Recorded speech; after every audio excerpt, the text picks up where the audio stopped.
This is a 10 Minutes International Students podcast. I'm your host, Jessie.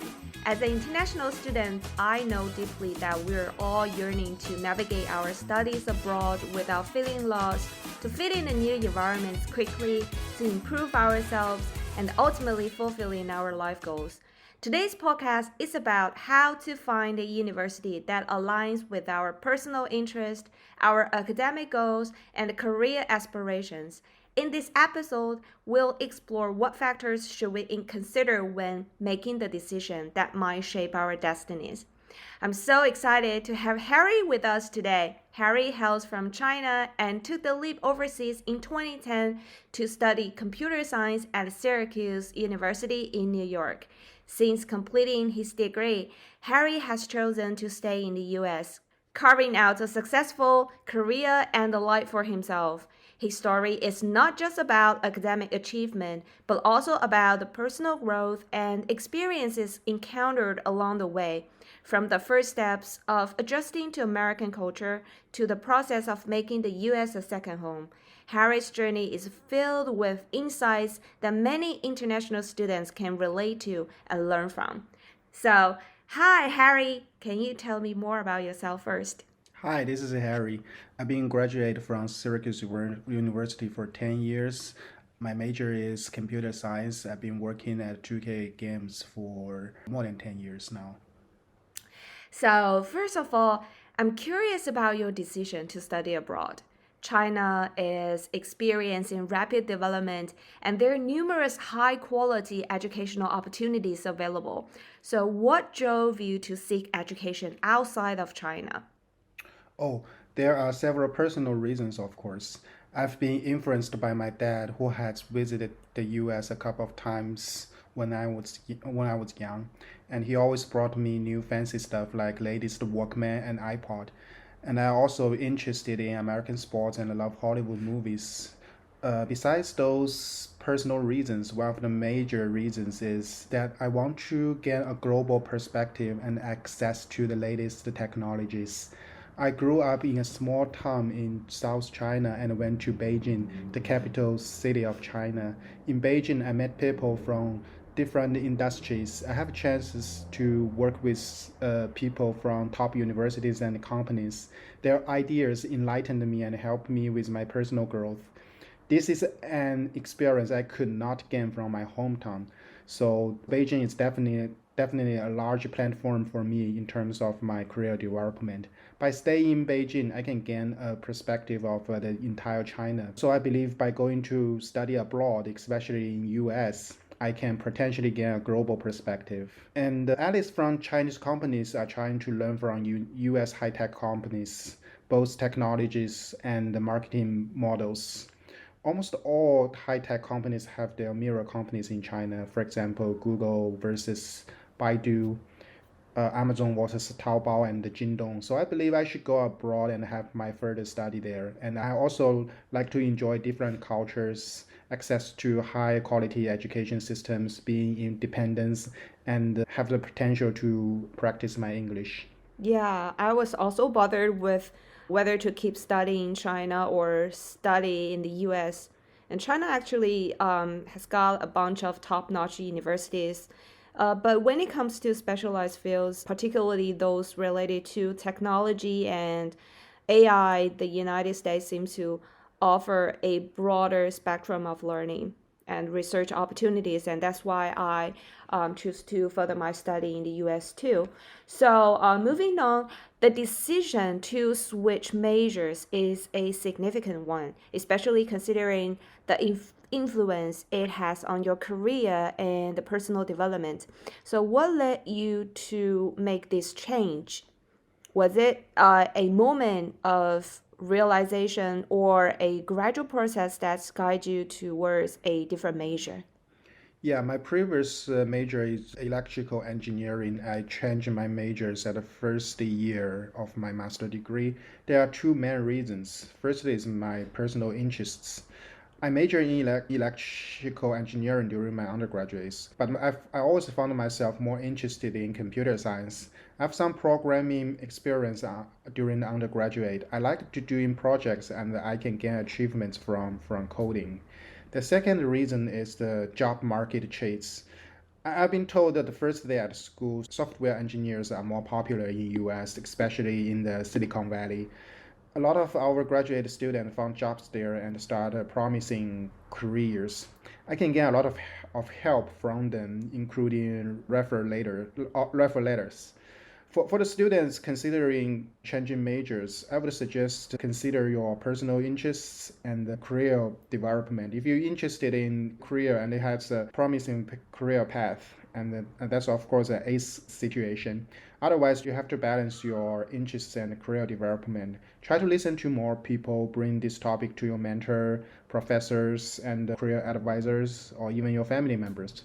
Yeah, and when I finished my high school, I had no clue about what I want to do in my life, and I didn't know what I was good at or what I even wanted to do. So, picking a major in college, I was pretty much like went with whatever people suggest me to do. But after graduating and trying out different jobs, I've done a lot of thinking. So now I've got much clearer picture of what I want to do and what I can do. So now let's talk about the outcomes of changing your major. Could you share with us some of the beneficial impacts this decision has had on your academic and professional life? And on the flip side, were there any challenges or setbacks you face as a result of this change? I do enjoy my new majors. Of course, I find a job because I changed these majors. So there was a lot of benefits from changing majors, but now I want to focus on the negative parts, the difficulties I've been facing. So I guess this is more people want to hear about. The lack of undergraduate studies makes me struggle sometimes. First, I have to take two prerequisite classes, one math classes and one coding class. That's the price I need to pay for transferring major. During the regular class, I always found myself behind other students. I try to understand some phrases or definitions they already learned from their undergrad. They can easily catch what the professor says, but not for me. So to overcome this difficulty, I must do research and studies before each classes. I must overcome these gaps by putting extra hours. And it's good to me to develop some study plan, trying to achieve some milestones weekly and monthly, break down my studies and my projects into reasonable pieces so I can handle them one by one. Also, there is some mental part. I need to try to find ways to stay motivated. I do feel down sometimes. I resolve it by cooking some food or playing sports. Just make sure I can not be distracted. Yeah, absolutely. I couldn't agree more with what you've shared. It's challenging to compete with students who already have the foundation of an undergraduate degree. It's impressive how you've identified and implemented such effective strategies to bridge the gap. Maybe developing a structured study plan with weekly and monthly milestones is a fantastic strategy and shows a level of discipline and organization that's admirable. So, choosing the right university is another critical aspect of your journey. I'm interested in learning about the number of universities you applied to during your application process and what criteria did you prioritize. Factors such as the reputation of the institution, the geographical location, or perhaps the presence of family and friends nearby might have influenced your decision.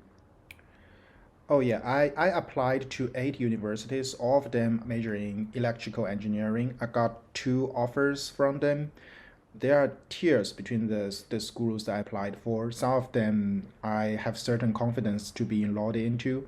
Some of them I hope I can get an offer from, but I know the odds are not very good. I don't have a very good TOEFL score, and my GPA wasn't impressive either. My ideal school are Columbia University and the University of California. Their double E US rankings are high, their programs looks great, but both of them turns me down. Finally, Syracuse gives me the offer. It's a very good school and I'm glad I can land it there. For the criteria, there are some aspects for consideration. First, it's the ranking. including the school overall ranking and major ranking. I want to go to a school that has a good academy reputation, renowned faculty members, and rigorous academy programs in their field of study. When we are looking for jobs, I mean, recruiters will increase their interests when they see a strong educational background. Second is the location. Location plays a significant role for me. Close to the urban cities would be very nice.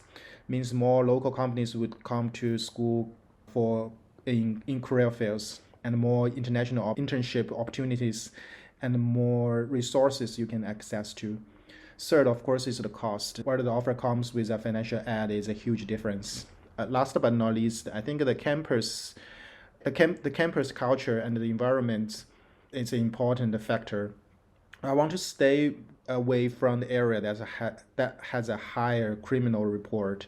Just, always the safety comes first. Overall, I seek to find a balance between academic excellence, affordability, campus culture, and opportunities for growth and success. Yeah, your criteria for selecting a university resonate with what many students consider essential to do, and so do I. I also took location, cost, and campus culture into consideration when I applied to the University of San Francisco, actually. And Syracuse is indeed a reputable institution, and it sounds like it meets many of the criteria you set, especially in terms of academic reputation and the opportunities it presents for growth and career development. So, did you ever know anybody who had great trouble during their overseas study? Yes, I happen to know two international students who involved into big troubles. I mean, big troubles. The first one is about the same age as me. He's not a mean person in any way. I've met him several times, but he struggled in his studies. Friends are trying to help him, but he rejected them. I don't know why, probably too much self-esteem. As a result, he became more and more isolated.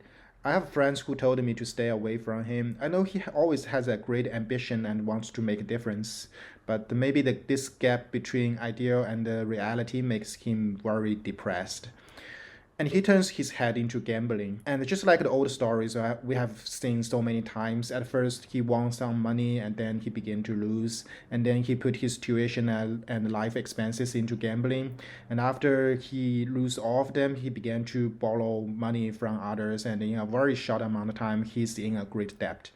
As a result, he got expelled from school and returns to China. Okay, the second case is similar but more tragedy. In short, this is an undergraduate student from our school, and he was shot to death by gangsters for being a drug trafficker. I heard he also struggled in study and didn't want his friends to help. He also didn't want his professors or other students to look down on him. So he was trying to find other ways to gain respect from people, like buying fancy cars, throwing parties, imitating what gangsters would do, and eventually become a drug trafficker. And so he met his demise. In both cases, these students are trying to find alternative ways to prove themselves when they are struggling with their studies. I think we need to find a way to give those troubled students maybe some psychology supports as well as showing our cares to them. It's a very complicated topic. Wow, it's astonishing to hear such stories. Yes, there is no doubt that we need to have open conversations with others about the mental health challenges students face and pressures that can lead them to make such harmful choices. And as an international student now, I'm also facing a lot of challenges and setbacks from the language barrier, culture shock, and academic pressure. And I think friends that you can confide in are very important. They're often the ones who can drag you out from the negative emotions.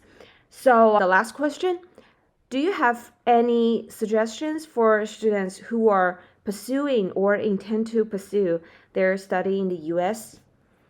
Yes, I think the most important thing is you have to balance your study and life. It's actually a lot of students' first time, especially undergraduate students, to leave home and live abroad.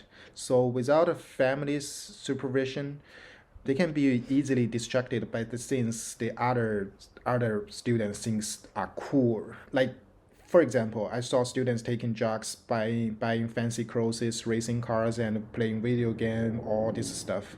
I'm not saying this kind of things are bad, but these activities definitely will consume a lot of time, which they needed for their studies. The second thing is easily being overlooked is that this is for the visa requirement. So students need to familiar with visa application process and know there are certain requirements to maintenance the F1 status. So make sure they don't violate any of those rules. The third thing is stay connected with current students and the Army. Reach out to current students, and the Army will help you gain perspective, to gain insights into their experience, academy programs, and campus life. So yes, always keep in touch with your graduate students or friends. Last but not least, just be prepared for the culture adjustments. Be open-minded, be adaptive, and be respectful for cultural norms, customs, and diversity. Seek opportunities to engage with people from different backgrounds and learn from their experience. Yeah, balancing study and life is crucial, and the freedom of being away from home can indeed lead to distractions if not managed properly. As we wrap up today's episode on how international students can choose the right university, we'd like to extend a heartfelt thank you to Harry for sharing his invaluable experiences with us.